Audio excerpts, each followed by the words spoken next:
Na aula passada, nós vimos, então, e explicamos, né, o resumo da tese. Claro, longe de dar conta de tudo. E ficamos para estender a compreensão, não só do que foi apresentado ali, como estender também os temas, né? Estender o número de temas que existem dentro dessa tese, de trabalhar hoje o sumário, também conhecido como índice. Aquela que fala de introdução, capítulo 1, capítulo 2, capítulo 3. E eu vou agora tratar aqui desse sumário, desses capítulos, né, que, na verdade, compõem aqui, que na verdade são 11 capítulos, são uma introdução, 11 capítulos e as considerações finais. Eu vou tentar pegar isso tudo para mostrar a vocês o que existe em termos de proposta teórica e o que do Brasil, né, nesse largo tempo aí, nós destacamos para estudar, para interpretar. É um trabalho muito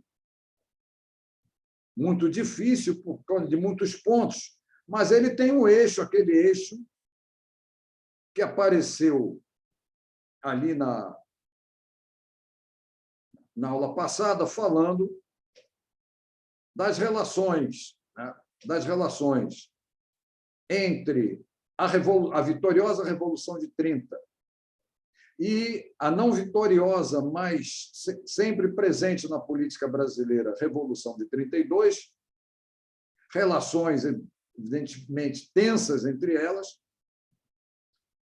e até a chegada, até um ponto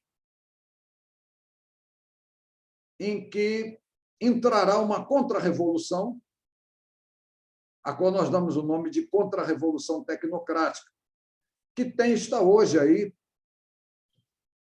à beira da sua conclusão com a recente lei que deu autonomia e independência para o Banco Central. Todas essas coisas têm que ser explicadas. O que será autonomia, o que é independência do Banco Central. Como vocês vão ver, há muita atenção aqui nessa tese em relação ao dinheiro. Claro, já falei com vocês, economia não existe, dinheiro não é nada de econômico. O dinheiro é um objeto jurídico, político, é, na verdade, um direito, é um representante da violência legítima dos governos e, junto com as armas, né, compõe aqueles que são os poderes executivos de um governo. E nós temos em vista que as armas são para garantir e o dinheiro para executar. E temos em vista também que existe o comando das armas e também o comando do dinheiro, dando sempre atenção ao fato de que o dinheiro é meio de comando e também direito, mas que existe sobre ele também um comando. Esse comando em geral, do seu criador, né? É um comando governamental. Mas, agora, com essa contra-revolução tecnocrática, com essa autonomia e independência do Banco Central, o que nós temos é uma captura por parte de tecnocratas, quase todos eles banqueiros, do comando do dinheiro, do comando do principal meio de governo. Não é uma questão difícil. Olha, ou melhor, não é uma questão fácil. E nós vamos buscar, por isso mesmo, no correr dessa tese, nós vamos encontrar muitas coisas relativas a isso, ao comando do dinheiro, ao controle do uso do dinheiro, porque é a chave da história toda. Aliás, é a chave da nossa vida. É a chave da política, é a chave da distribuição de comando dentro do país, cuja ausência, né, pode ser sentida por todos aqueles que não têm dinheiro no bolso com a maior facilidade. Não tem direito, não tem comando para comprar uma fruta, para uma passagem de trem, uma passagem de metrô, uma passagem de ônibus. Bem, não comanda nada. Não pode conseguir nada se não tiver esse direito, meio de comando, nas mãos. Então, mas eu estou chamando a atenção porque não é, eu insisto mesmo. Tem nada de econômico nisso, por favor, nunca considerem comigo nada de econômico, porque isso não existe. E então, no correr dessa tese, nós vamos ver muitas coisas relativas a dinheiro, mas com calma, com o tempo. E elas não são fáceis de serem vistas, não, porque, em geral, elas são representadas de maneira contraditória. Então, vamos enfrentar, porque, afinal de contas, nós estamos falando do nosso país, nós estamos falando dessa tragédia em que nós vivemos, porque nós estamos vivendo uma tragédia, não há como desconsiderar, e não há dúvida que a distribuição de direitos, meios de comando, né? Em outras palavras, a distribuição do dinheiro, ela tem sido chave nisso tudo aí. Ela é chave nessa história. Depois nós vamos, com o tempo, dando detalhes, né, na distribuição de como é que se faz a distribuição do comando, como é que vai passando uma coisa para outra, como é que se representa uma coisa aqui, outra ali. Não é um tema fácil, mas por isso eu estou apresentando. Por isso também eu não tenho como avaliar, fazer uma prova para vocês, fazer uma avaliação formal para vocês no final das aulas. Não, eu peço que acompanhem e levem para a vida esse material para reflexão. Isso é que eu estou pedindo a vocês. Não quero que vocês me devolvam a coisa em termos de respostas certas para perguntas objetivas do Diabo 4 ou de encadeamento certo de uma dissertação sobre um trecho ou outro aqui que possa ser levantado. Tá bom? Então, vamos a esse sumário para nós encontrarmos nesse sumário as coisas a serem pensadas, repito a vocês, muito difíceis, mas quanto mais clareza nós conseguirmos para pensá-las, eu diria, melhor nós vamos nos orientar na nossa vida e até, quem sabe, orientar os outros, que talvez seja mais importante, ou seja, uma das coisas mais importantes que nós possamos fazer, até para, quem sabe, um dia, esse país sair desse destino estranhíssimo, todo contraditório e contraproducente, como tem sido. Porque, afinal de contas, pelo título dado à tese, presença da Revolução de 30, de 32 e a contra-revolução tecnocrática, nós estamos indicando com esse título que nós perdemos história, jogamos história fora. Jogamos história fora. E aí é que está. A pergunta é essa: será que um povo que joga a história fora tem condição de retomá-la, de retomar o comando da história para continuar a transformar as coisas, para voltar a transformar as coisas? Vamos ver. Alguma pergunta até aí? Então, vamos lá. Dado o tema, né? Dado o tema, é claro, as primeiras providências são a de fundamentar. É algo que, na história, eu jogo lá em Platão, né? que fundamentou o que dizia com o mundo das ideias e fundamentou o mundo das ideias com a geometria. As discussões com Platão eram a dialética de Platão toda fundamentada. Mas para chegar até ela tinha que chegar ao mundo das ideias, e para chegar ao mundo das ideias tinha que saber geometria, o que significava que era a geometria fundamentava a existência desse mundo, do mundo das ideias.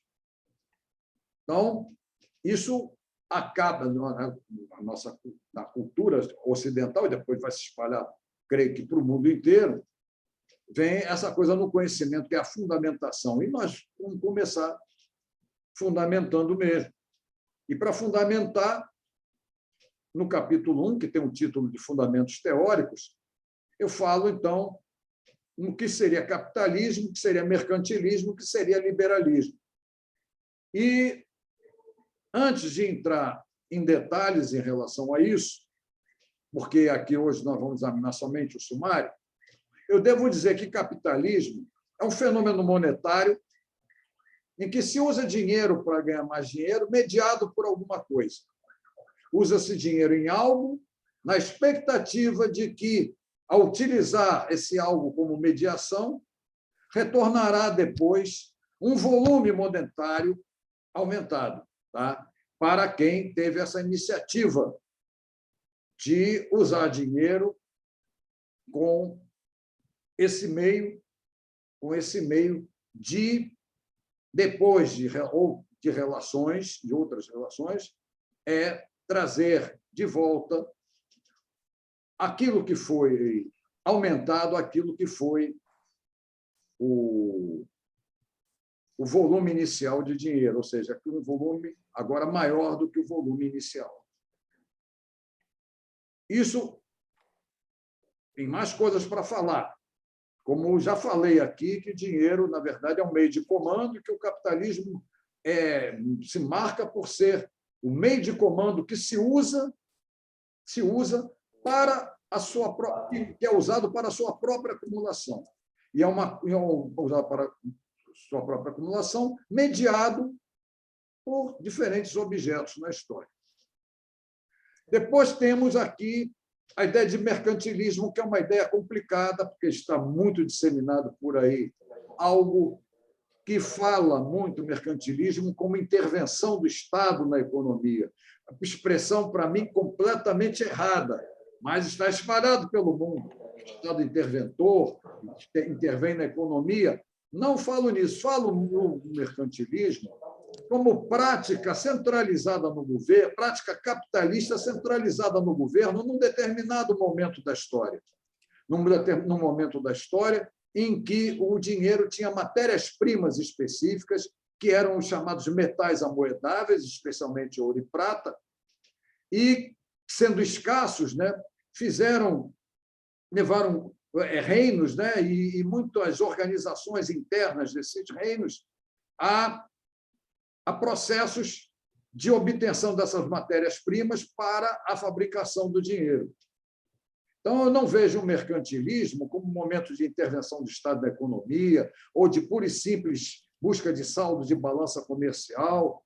Não, nada disso. Eu vejo o mercantilismo como ação capitalista, de fato, centralizada em governo ou, muitas vezes, em companhias, de particulares que tinham, claro, que se proteger ou de estarem protegidas ou por algum governo, ou pelo menos se apresentarem como representantes de alguma coroa, de algum rei. E depois tem o caso que é o liberalismo. O que seria o liberalismo? Hoje nós temos aí a palavra liberal, a palavra liberal, o adjetivo liberal, espalhado de maneira aí, valendo para diversas coisas, e esse substantivo liberalismo também jogado para uma diversidade de coisas também. E o que eu quero trabalhar aqui é uma coisa simples. Primeiro, não vamos considerar liberal do lado moral das coisas. Porque há a liberação que você pode, a liberação dos costumes, da liberdade disso, daquilo outro, liberdade de ensino, liberdade sexual, enfim, liberdade de procriar, e coisas do gênero. Não, não é isso. Tá? Não tem nada a ver com esse lado moral em que se emprega a palavra, o adjetivo liberal ou o substantivo liberalismo. O que está sendo usado aqui é em relação a dinheiro. Tá? O significado de liberalismo é em relação a dinheiro. E esse significado de liberalismo em relação a dinheiro é o que nos interessa, de fato, quando nós falamos em liberalismo, neoliberalismo, e nessa contra-revolução tecnocrática que está sendo apontada aqui, que está sendo indicada aqui nessa tese, e que está na realidade brasileira para nós conferirmos. O que quero dizer com liberalismo, no caso, é o seguinte: o dinheiro ele é uma moeda governamental. Ele não é uma moeda, não é tipo Bitcoin, que não é governamental. Não é ficha de cassino, que não é governamental. O dinheiro é moeda governamental. Então, ele é coisa de governo. Ele tem vamos dizer assim, ele tem um genitor, ou, se vocês quiserem, um procriador, um criador. Ele tem um criador que é o governo, que é o seu garantidor também. Mas o que acontece? Por ser criador e garantidor, o governo é também o comandante dele, ou tenderia a ser o comandante dele. E, por ser o comandante dele, ele também foi, digamos assim, fiscal e até repressor daqueles que usavam dinheiro para ganhar mais dinheiro e outras coisas. Assim, de certa maneira, obstáculos até para homens isolados, particulares, que às vezes se organizaram em companhias que usavam dinheiro para ganhar dinheiro e descobriram a ação burguesa. O que é a ação burguesa? A ação burguesa é usar dinheiro para ganhar mais dinheiro. Esses homens descobriram isso, mas nem todo mundo sabia. Mas o que acontece? Eles queriam, digamos, aquilo que nós chamamos hoje de iniciativa privada, mas o dinheiro era controlado pelo criador dele, pelo garantidor dele, que era o governo. Ou, se nós quisermos, até na Inglaterra, por controles centrais, que muitas vezes eram exercidos até por burgueses nas companhias de comércio. Então, houve toda uma discussão em cima, né, de liberar ou não liberar a ação burguesa. Então, de início, o liberalismo começa como algo que se volta para a liberação da ação burguesa. Aí vocês vão dizer assim, mas por que a ação burguesa não era liberada? Porque a ação burguesa se dava especialmente para o comércio exterior. Imaginem vocês uma ação que se faz para o comércio exterior e que tem que usar dinheiro nesse comércio exterior, dinheiro nas atividades que se tem no exterior ou nas relações que se tem com o exterior. Tá? Então, pensem bem nessa situação. Mas num tempo de matérias-primas escassas. Então, aquilo que significava... E um detalhe, o dinheiro era o grande responsável, porque isso foi a causa do dinheiro ter tido a ascensão política que ele teve no planeta, porque nós não podemos esquecer desse detalhe. O dinheiro é hoje a invenção humana mais cobiçada. É o objeto mais cobiçado do planeta. Vocês têm dúvida disso? Alguma dúvida disso? E, claro, por tudo que ele pode proporcionar. Mas notem bem que isso não foi de uma hora para outra.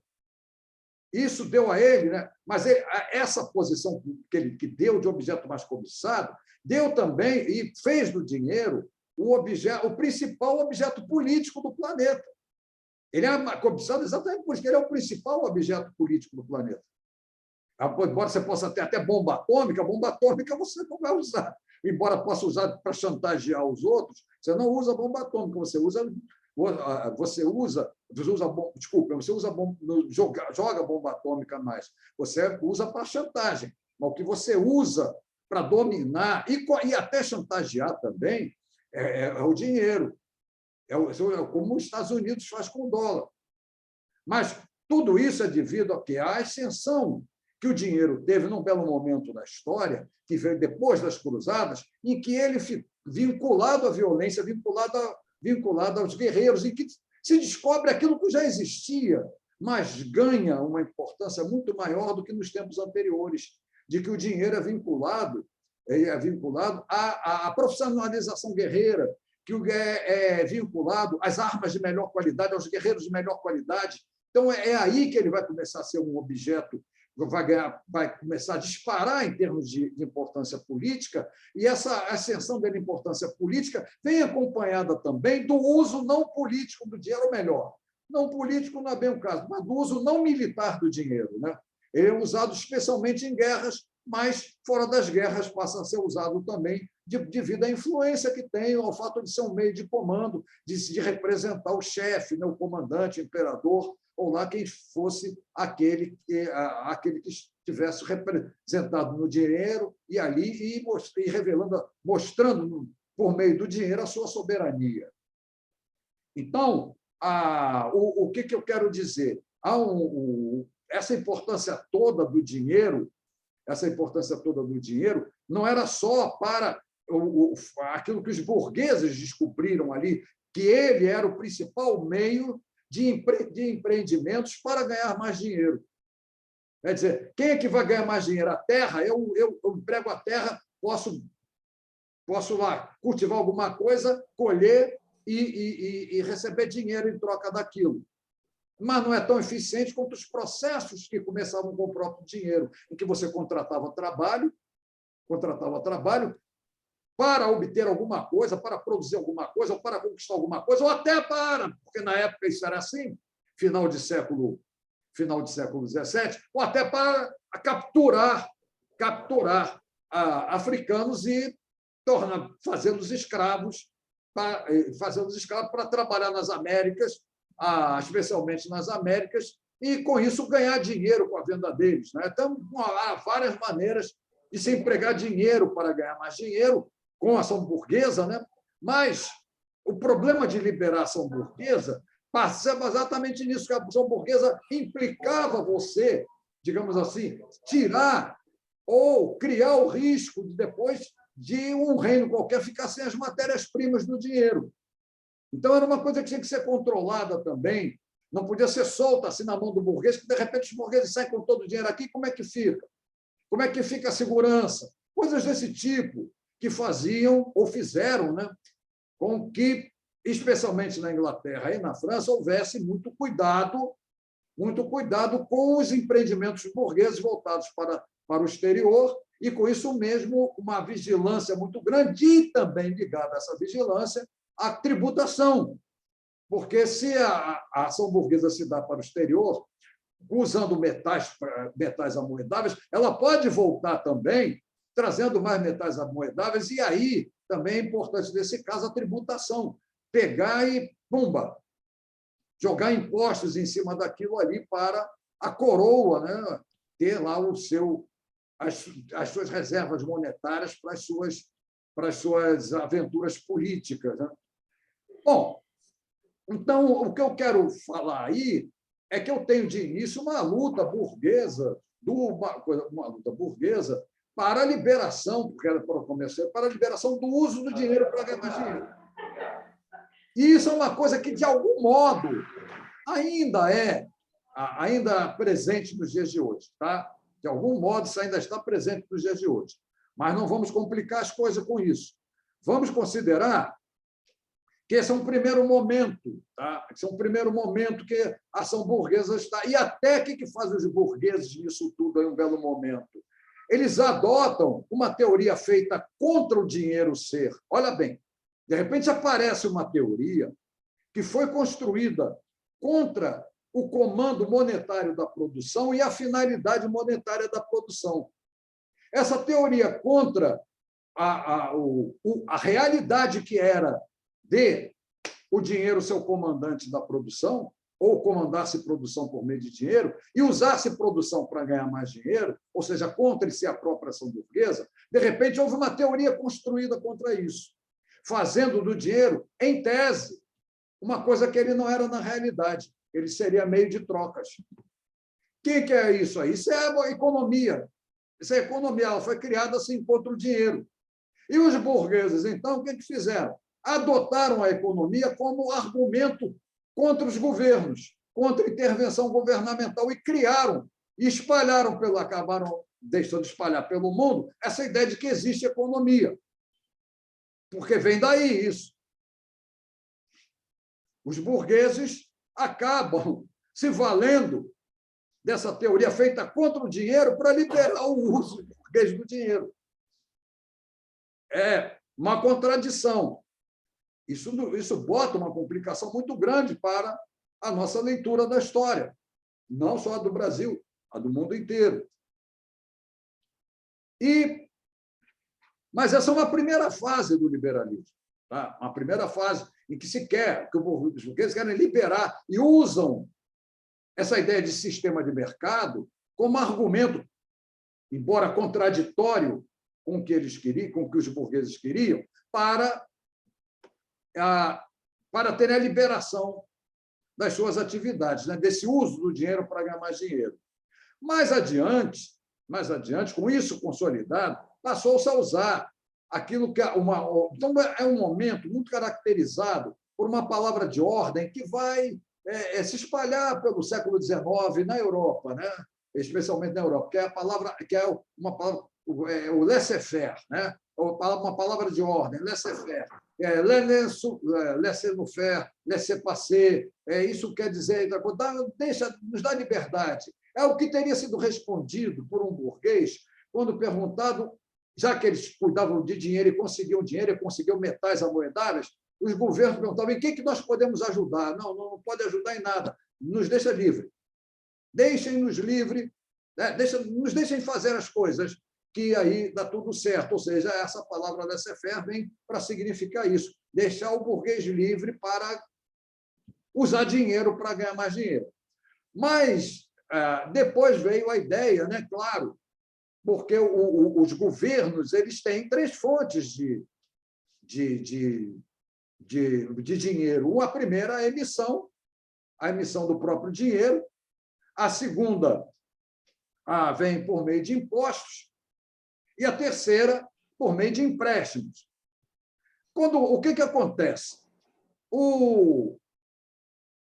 Essa coisa de impostos, o fato de impostos, né? A tributação, né? Sendo uma fonte de dinheiro para os governos, acabava, digamos assim, onerando, né? Onerando os burgueses, onerando as atividades burguesas. O resultado disso é que nós vamos ver, no correr do tempo, o aparecimento de uma outra palavra de ordem ao invés do laissez-faire. O laissez-faire, de certa maneira, é uma conquista, tá? Conquistou o que tinha que conquistar. E está aí, nos dias de hoje, para nós, dizendo que essa palavra de ordem laissez-faire conquistou o que conquistou, quando a gente escuta esses burgueses falarem iniciativa privada, economia de mercado, isso aí tudo é sinal de que afasta o governo das atividades burguesas, isso é sinal de que a palavra laissez-faire conquistou o que ela tinha que conquistar para os burgueses. Mas, a outra, mais adiante, os burgueses que viram outro problema, que a tributação não lhes interessava, né? Interessa para o governo, mas não interessa para eles. Então, o que fazem os burgueses nessa história toda? Eles passam a ter uma outra palavra de ordem, que é a do Estado mínimo.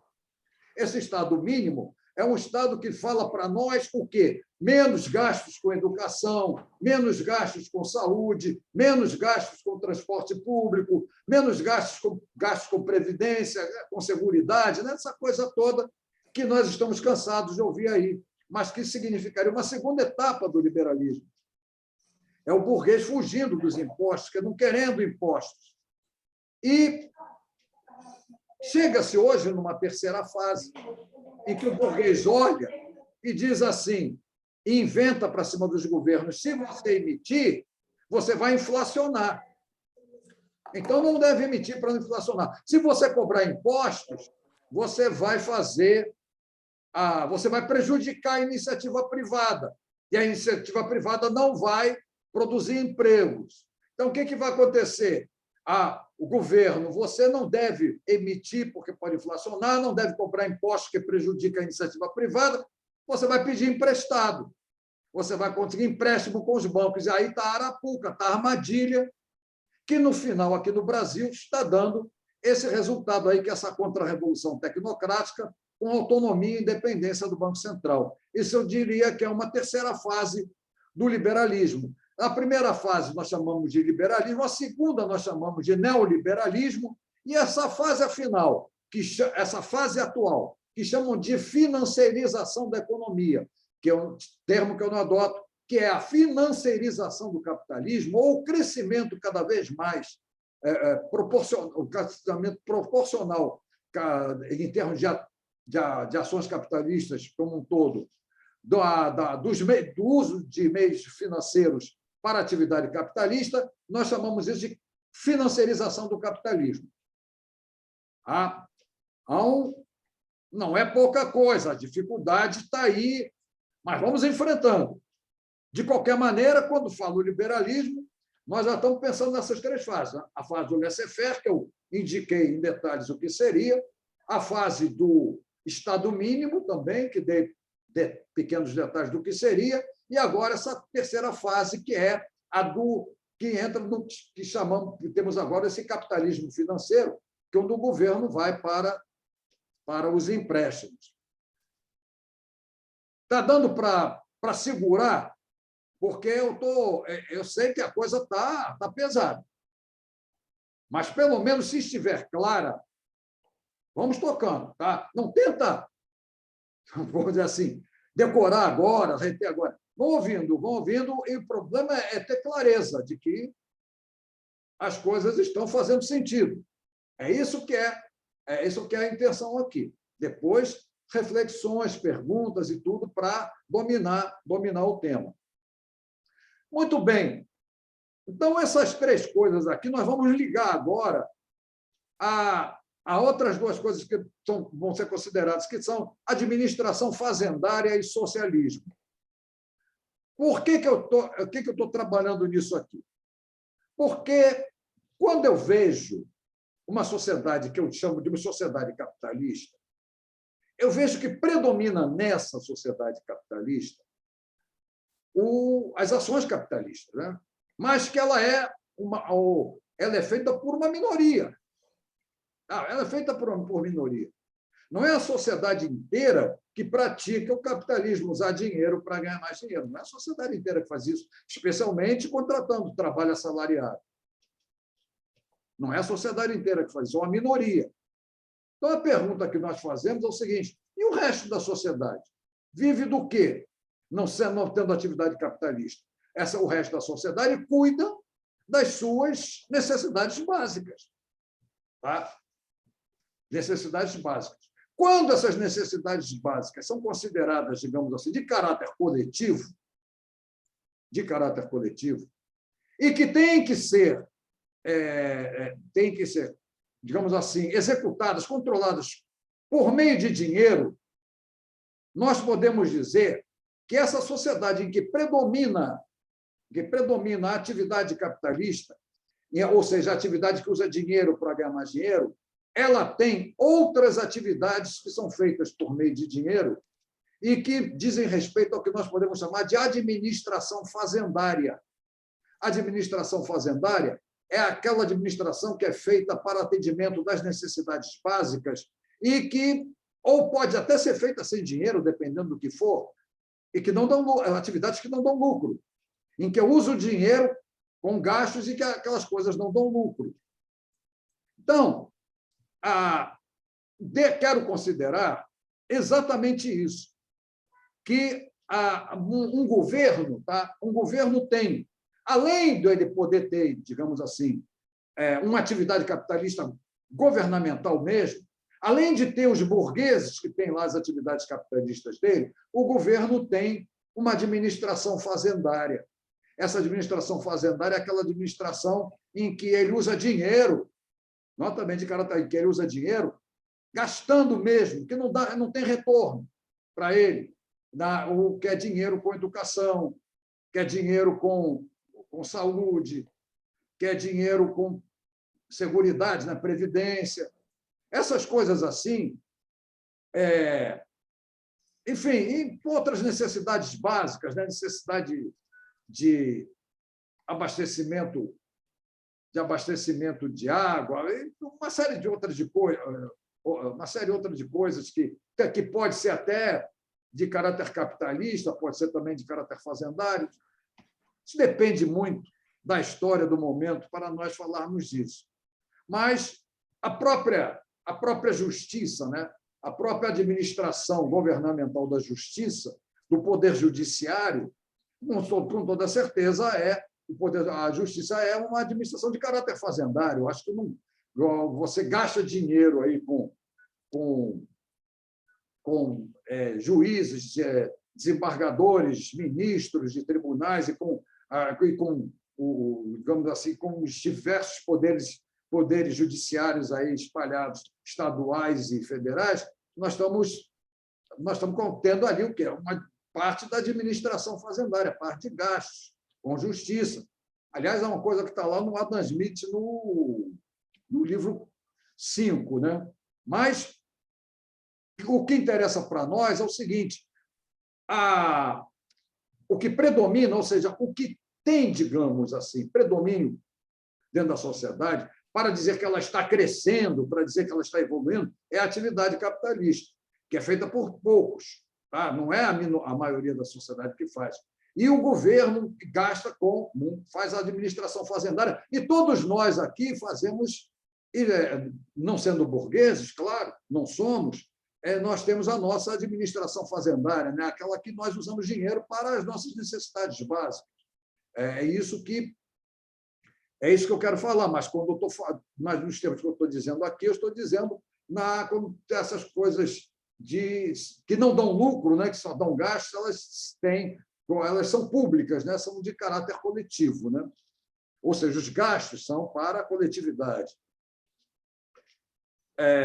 Então, eu vinculo essa coisa, a administração fazendária, a socialismo. Por que trabalho essa ideia, essa palavra socialismo? Porque essa palavra socialismo apareceu no início do século XIX contra o individualismo. Tá? O individualismo, que já vinha com teorias bem desenvolvidas, que, afinal de contas, não há dúvida que a riqueza das nações de Adam Smith era uma coisa bem desenvolvida, e depois os princípios de economia política e tributação do David Ricardo, também coisa bem desenvolvida, e também, por que não, os princípios de economia política do Jean-Baptiste Say, francês, também coisa bem desenvolvida. Ou seja, a economia política vinha bem desenvolvida e ela era individualista, muito representada, né, por uma sentença de base do Adam Smith, que dizia assim: não é da benevolência do padeiro, do açougueiro e do cervejeiro que nós temos o nosso jantar, tá? Ou nós temos a nossa carne e o nosso pão, mas é porque cada um está procurando cuidar do seu próprio interesse. Então, havia aquela ideia que continua por aí, que é típica do individualismo, né? Que quanto mais cada um cuida do seu próprio interesse, mais ele dá, digamos assim, benefícios públicos, benefícios que vão além dos interesses privados dele. Por essa conversa toda que você escuta a iniciativa privada dizer o quanto ela é importante para cuidar dela própria, ela acaba produzindo empregos e resolvendo, então, a vida das pessoas na sociedade, porque está dando emprego para elas. Né? Bom, o que acontece? Essa palavra socialismo, ela foi criada contra essa tese individualista, né? Essa tese individualista que se expressa em várias sentenças, né? Digamos assim, aparentadas com essa do Adam Smith, e essa palavra socialismo pretendia exatamente, ao contestar essa proposta, né? Ou esse argumento, ou essa desculpa esfarrapada do individualismo, melhor falando, ele propôs a palavra socialismo para pensar a sociedade globalmente. Não que a sociedade deixasse de ser capitalista. Tá? E até capital nem seria para os chamados socialistas, ali um capital financeiro. O capital seria, digamos assim, o conjunto de recursos que a sociedade tem para a sua existência, para comandar a sua vida, para produzir o seu progresso. Então, a palavra socialismo, mas vamos trabalhar dela mais próxima ao tema que nós estamos desenvolvendo aqui. A palavra socialismo foi criada para digamos assim, planejamento global da sociedade, tá? Para criar um planejamento, para pensar num planejamento global da sociedade. E, por isso, a administração fazendária ela se vincula mais diretamente com aquilo que é o socialismo do que com o individualismo. E esse fato, né, essa ligação entre a administração fazendária e socialismo não tem nada a ver com esse emprego da palavra socialismo, quando ela tem a ver com, ela significa um eufemismo de comunismo. Ela vem a ser, digamos, um eufemismo de comunismo. O que é preciso dizer nesse ponto é que ela diz respeito mesmo a esses gastos que não dão lucro.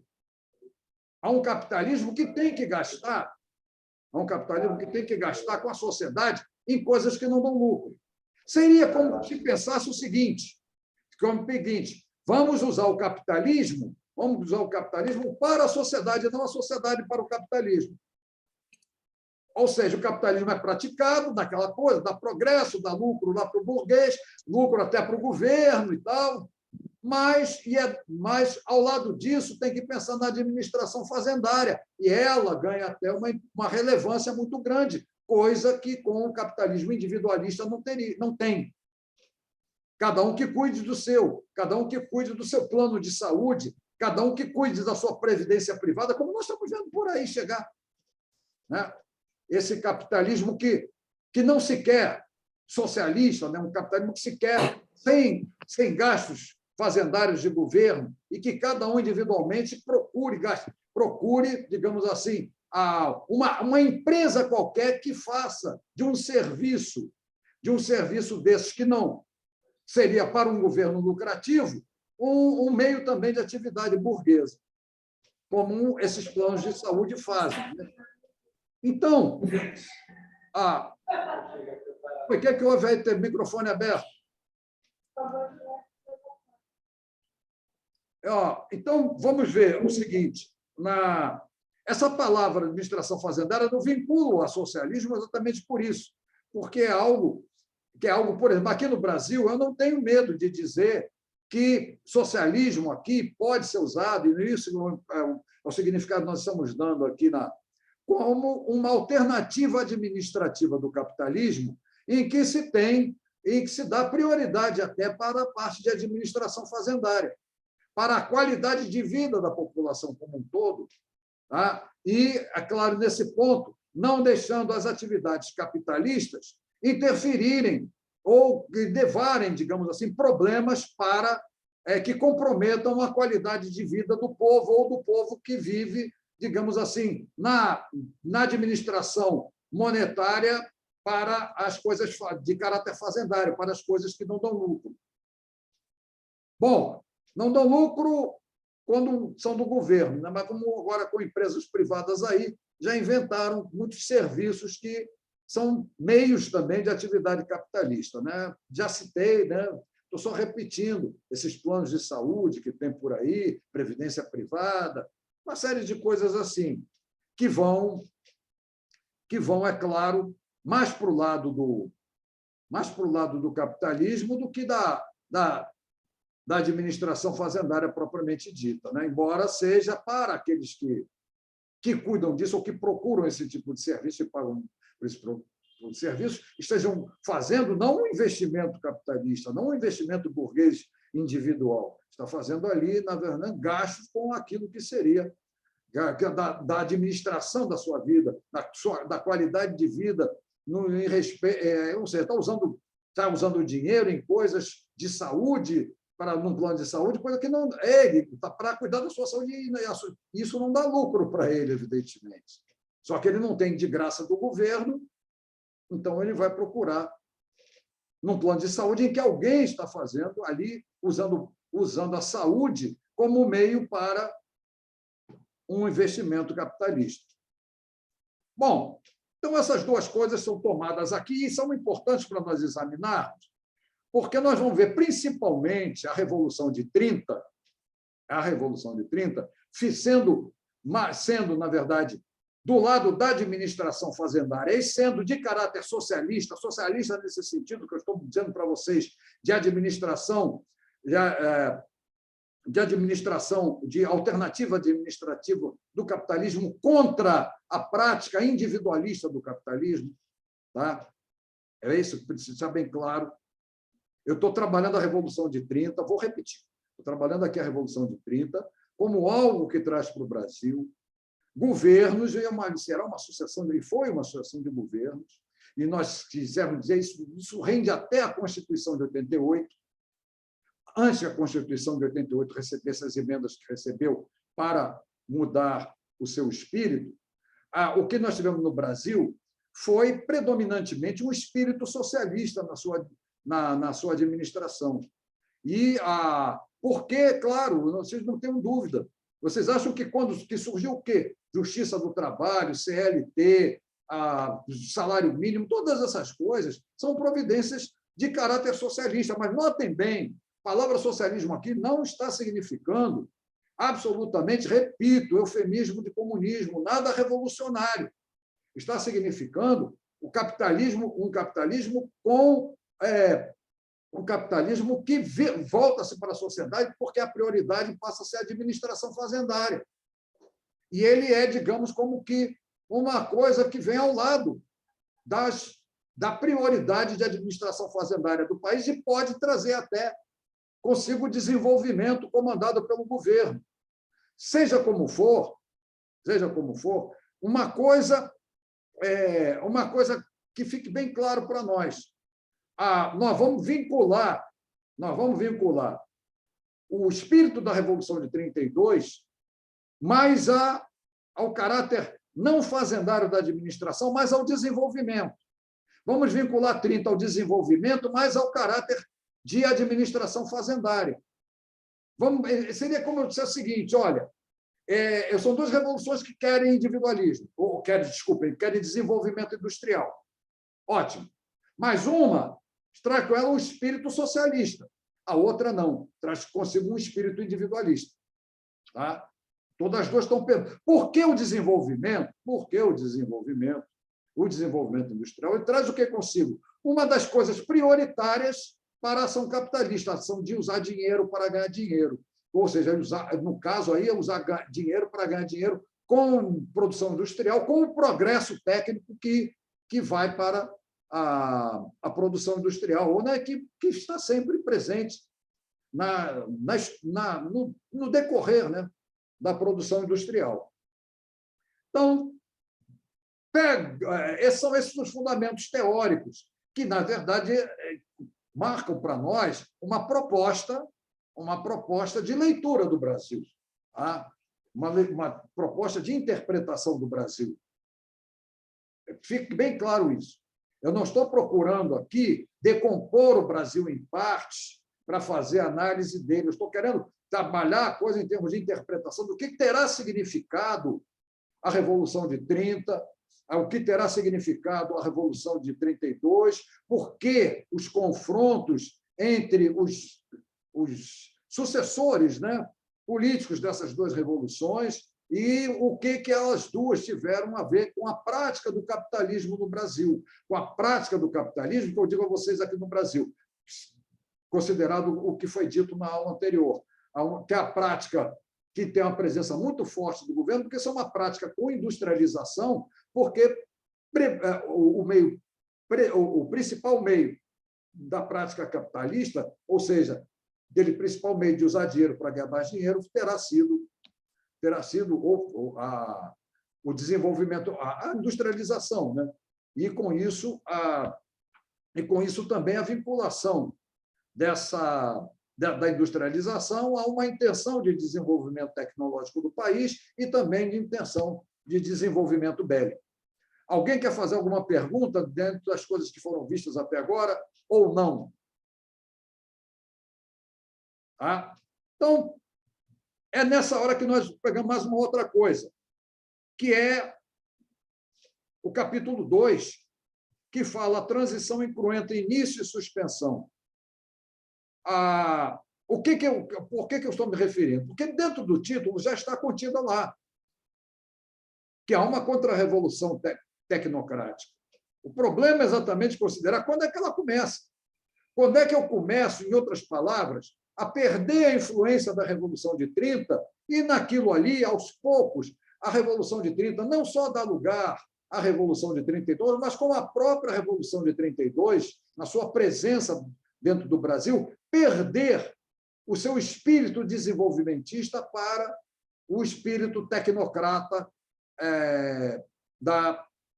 dos banqueiros, tá? Para o espírito tecnocrata dos banqueiros. Isso é algo que vai nos fazer examinar, né, como o Brasil praticou o capitalismo nele, com desenvolvimento, com proteção social, como é que essas coisas foram atacadas e como tiveram um ponto, né, um ponto de virada. E no correr do trabalho, nós vamos ver que, embora esse ponto de virada pudesse ter ocorrido ou começou a estar indicado no governo Collor, ele não ocorreu exatamente ali nele, porque o Collor foi denunciado, né? Recebeu uma denúncia parlamentar, cujo nome é impeachment, né? Em inglês é impeachment, e então passa para o Itamar Franco, que é um sucessor mais chegado à Revolução de 30 do que do lado individualista, e mais em tempos de inflação alta. Por isso, a referência ao Plano Real, que eu fiz ao Plano Real ali no resumo. Porque o que acontece? Devido ao Plano Real, devido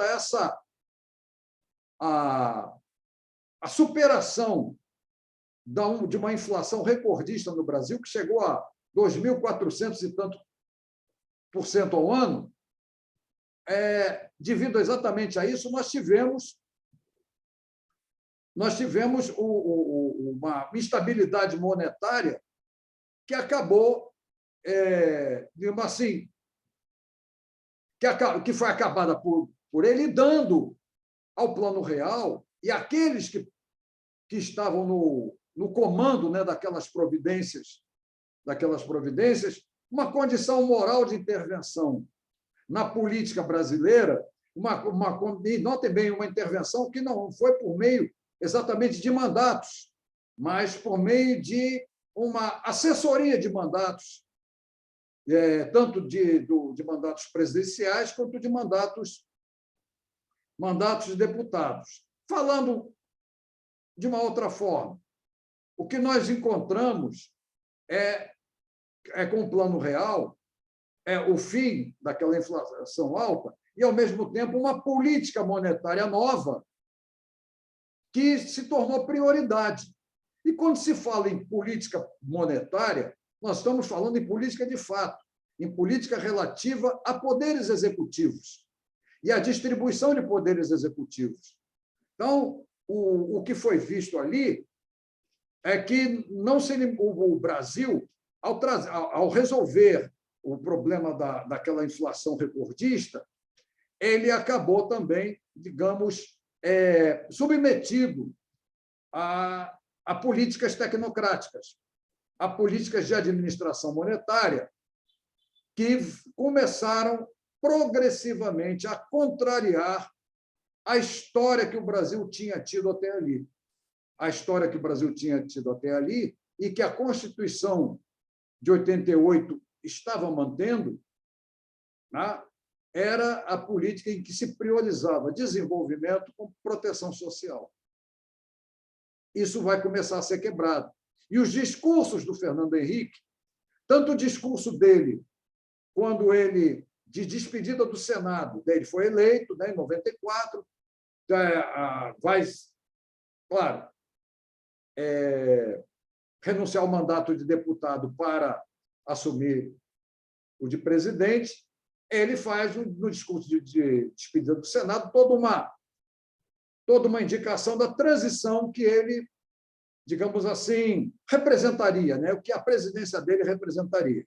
E também nos primeiros momentos, nos primeiros discursos, nos primeiros momentos do governo dele, em 1995, as coisas começaram a se confirmar e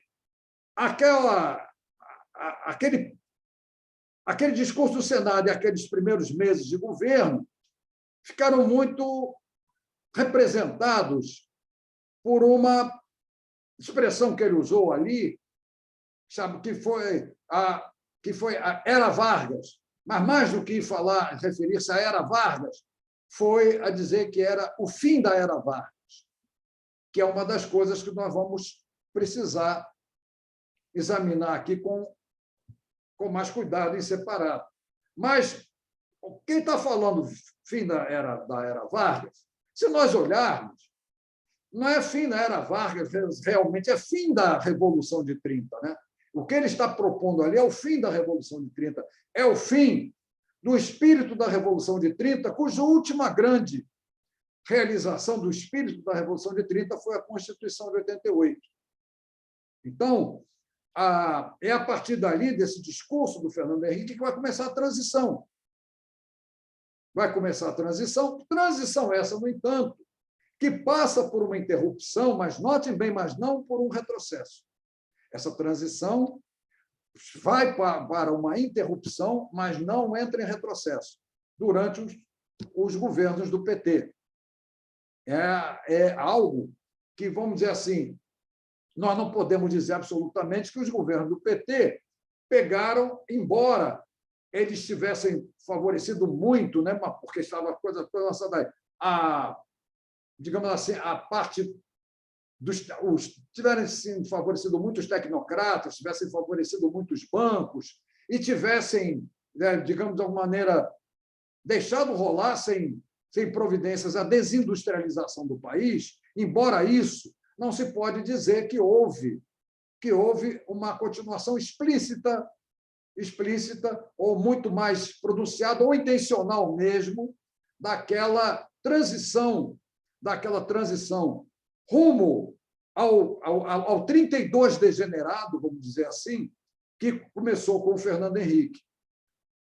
Nós vamos compreender isso quando Dilma recebe o golpe, né? Recebe a denúncia parlamentar, é cassada, perde o mandato, o mandato de presidente dela é cassado, ela não tem direitos políticos cassados, coisa de Brasil, né? Que era para fazer, mas eu não me entendo absolutamente cobrando isso, mas não cassaram os direitos políticos dela, simplesmente cassaram o mandato, e aí vem o Temer com aquela coisa do ponto para o futuro, com reforma trabalhista e tudo, voltando ao que havia sido iniciado nos governos de Fernando Henrique. Tá? Tudo aquilo que havia sido iniciado nos governos de Fernando Henrique volta ali, com o Michel Temer, e vai... É uma retomada que, devido a uma série de fatores que depois vamos considerar, acaba tendo condições de prosseguir com a eleição do Bolsonaro. Ora, e no governo Bolsonaro vai acontecer, então,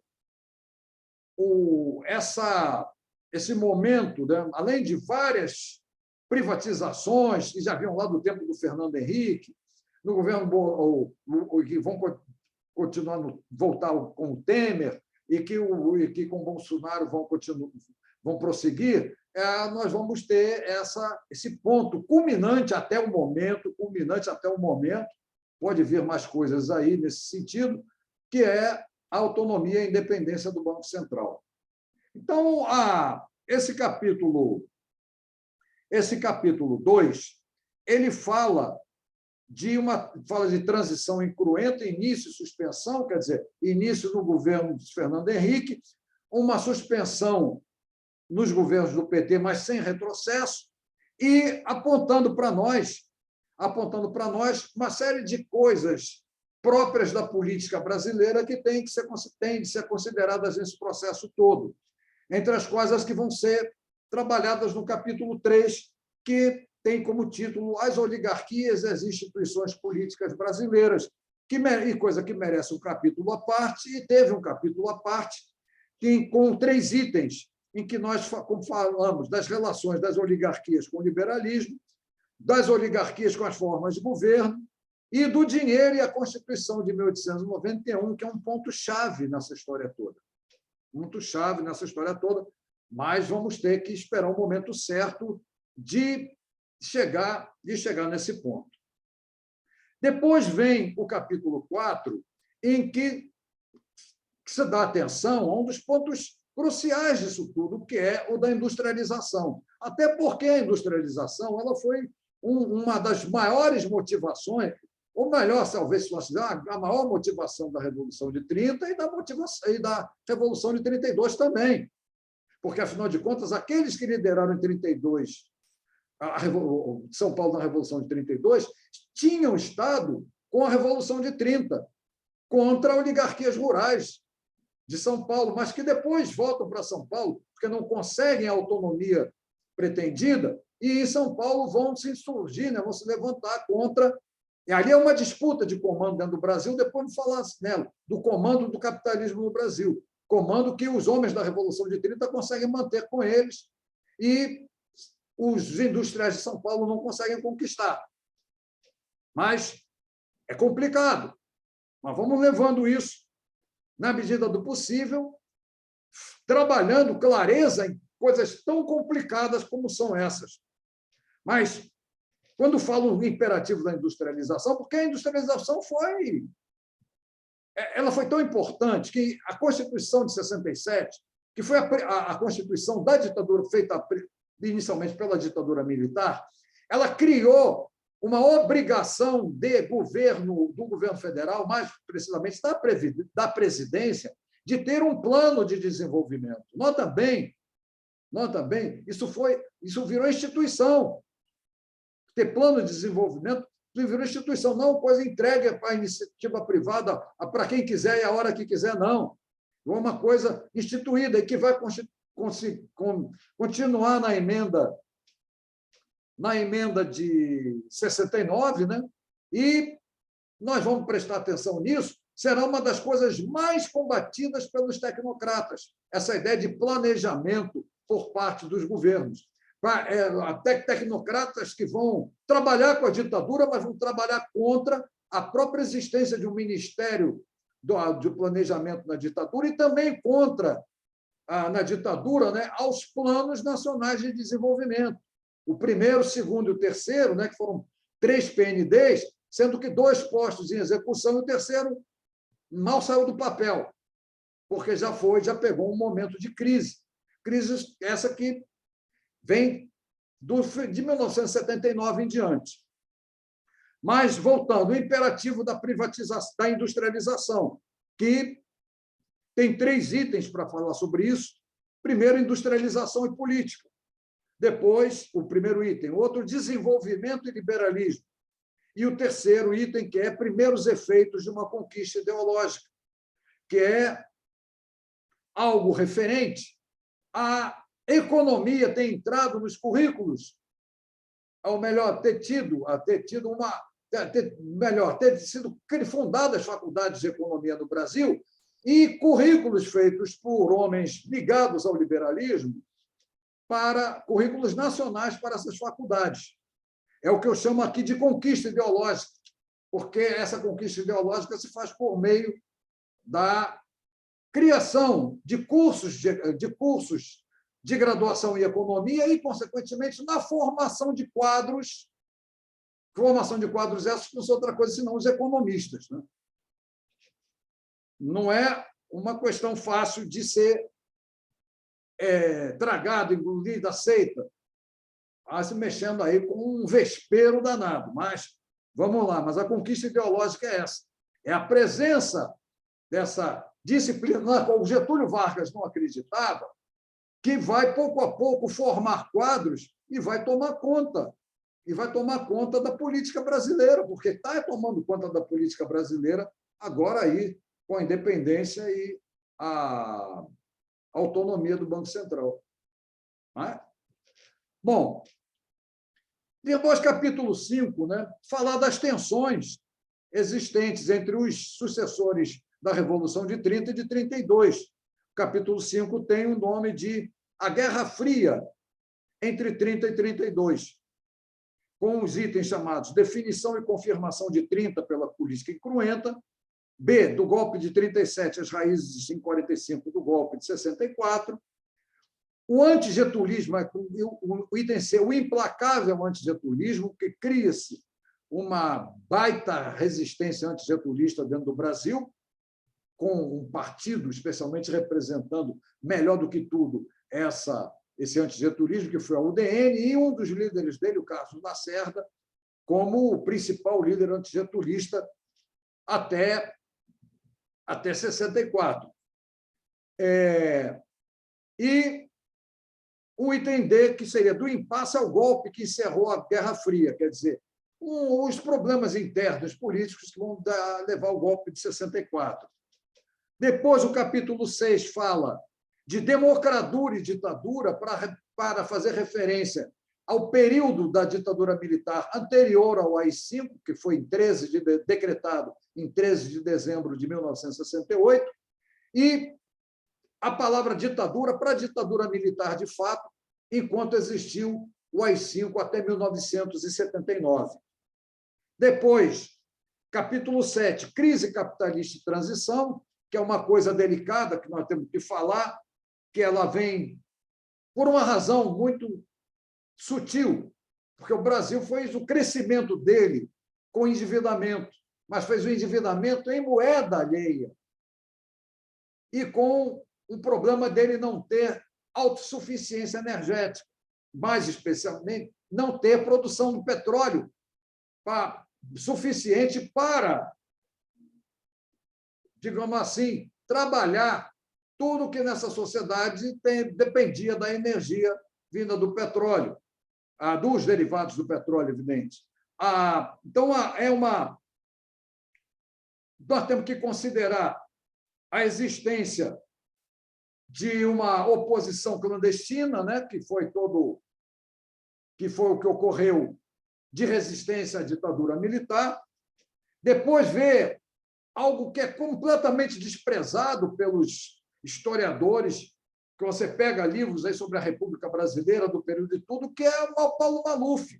E aqui está dedicando um item ao Paulo Maluf, com a histórica oposição de Paulo Maluf, para nós entendermos o quanto ele foi significativo num determinado momento e o quanto é importante para nós entendermos por que ele foi significativo, por que ele acabou, até na reação contra ele, sendo extrato, por causa da da reação contra ele, sendo tão importante para a história do Brasil como foi, porque de fato foi.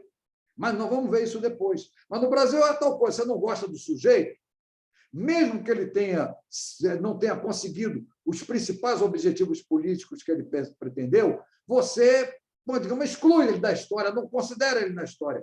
E Maluf, nós vamos ver depois, teve uma influência brutal naquela transição que veio logo do início da ditadura e que deu na eleição do Tancredo Neves, na eleição indireta do Tancredo Neves, mas que, com a morte dele, deixou um legado que não durou muito tempo. E aí veio tempo de inflação alta, e veio aquelas coisas de correção monetária, teve que considerar tudo isso, os planos contra a inflação, para, trabalhado essas coisas todas, irmos até a reconstrução constitucional, institucional, desculpem, que foi a Constituição de 88, que ela representou exatamente a reorganização política do Brasil, mas em termos muito derivados, né, do espírito da Revolução de 30, e as eleições presidenciais que ocorreram ali. Mas, vamos lá, da reconstrução institucional ao plano real, com os seguintes itens: a Constituição de 88 e as eleições presidenciais. B, a aventura de Collor, vitória, instabilidade e fracasso. C, a formação da maioria silenciosa. D, governo Itamar Franco, plano real e estabilidade monetária. Tudo é coisa que tem que ser trabalhada por nós com a leitura desse capítulo na ocasião que nós chegarmos a ele e se nós conseguirmos chegar, haja tanto, porque tanto assunto anterior haverá que eu fico até em dúvida se conseguiremos chegar até aqui. E chegando até aí, passaremos ao capítulo 9, que fala o início da contra-revolução tecnocrática, que vem com 3 itens: a discreta exclusão de Itamar Franco, o princípio da ruptura, né, da ruptura que se faz que vai se fazendo progressivamente uma ruptura com a Constituição de 88, consequentemente, com o espírito de 30, né, que é a última representante institucional de 30, a Constituição de 88. E ser a apelidada Lei de Responsabilidade Fiscal e o Teto de Gastos, que é uma das aberrações jurídico-políticas mais incríveis da história e que é responsável por tudo isso que vem. Eu chamo de apelidada Lei de Responsabilidade Fiscal, porque ela, na verdade, não tem esse nome. Deram esse nome para ela até para impressionar, até para ela conseguir, até para que se conseguisse o que queriam com ela.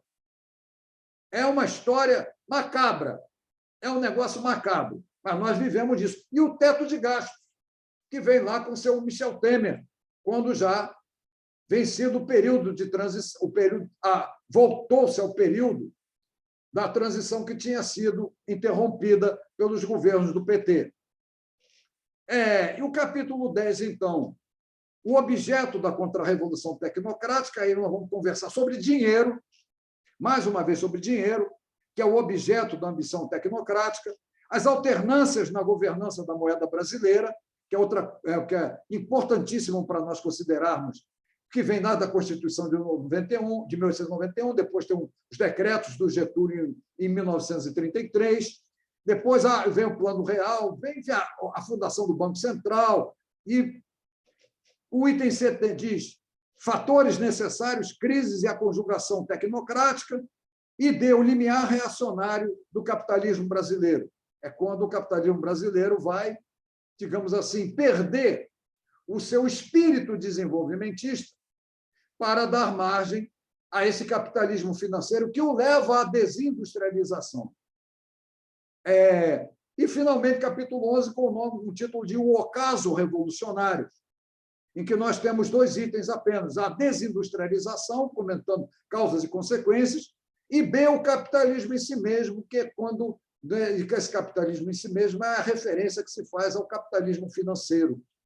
É o capitalismo que se faz sem produção e sem serviços. É isso, então, que nós vamos começar a trabalhar em partes, esperando eu que venha a conseguir, ou até pular o que pudermos pular, né? Mas, de qualquer maneira, deixando encaminhado aí uma tentativa de apreensão para reflexão do Brasil no longo prazo. Não é pouca coisa. Não é pouca coisa. Mas nós vamos ver. A aula, ela vai estar gravando. Eu vou também tentar ver como posso divulgar, como eu estou tentando com o anterior. Porque a mim também interessa ter essa coisa, ver a gravação, para ver também as minhas falhas, essa coisa toda. Caso eu, e geralmente devo, né, dar essa aula para outras turmas e tal, mas igual aí. Ou tem até que falar nas próximas aulas aqui de falhas que eu posso ter cometido na exposição que fiz até agora. Então, depois tem as considerações finais, que são relativas ao momento que nós estamos vivendo, e, entre outras coisas, esse momento eleitoral que parece que vai ser voltado não para os poderes executivos, mas para a parte moral. O presidente será agora alguém que terá apenas digamos assim, a vitória moral sobre tudo, mas dificilmente conseguirá, pelo menos nos termos em que as coisas estão agora, interromper essa contra-revolução tecnocrática. Pelo menos tudo indica que, seja lá quem for o eleito, a contra-revolução tecnocrática continua. Pode ser agravada, caso continue pode não ser agravada caso seja outro eleito. De qualquer maneira, tudo indica que os poderes executivos estão sob o comando agora do Banco Central Autônomo Independente. Ou seja, os meios de governar estão ali. E ali será o centro de distribuição desse principal meio de governar. O governo agora vai se curvar, já está se curvando, para esse comando tecnocrático. E, é claro, não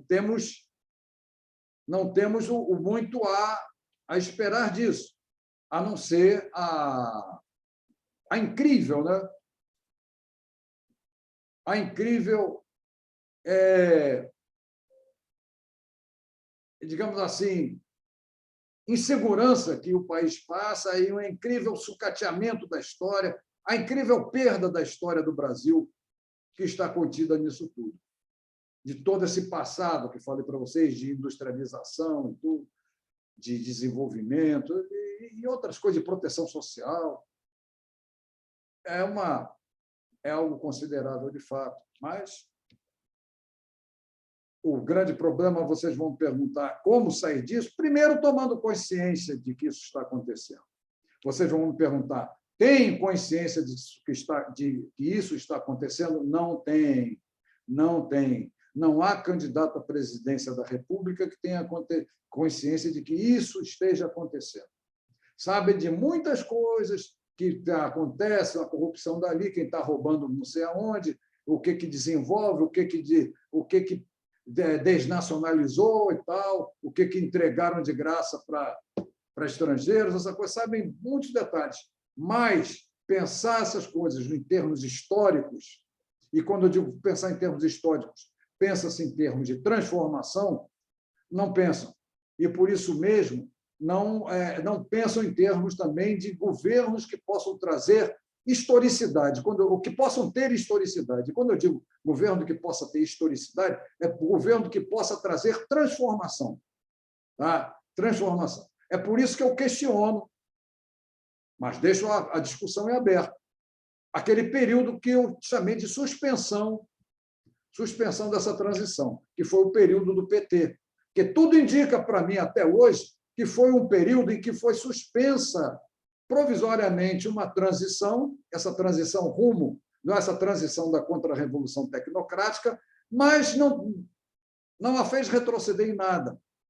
E não fez retroceder em nada, o que mostra para mim que, e aquele período também, se nós olharmos, não deixou nada.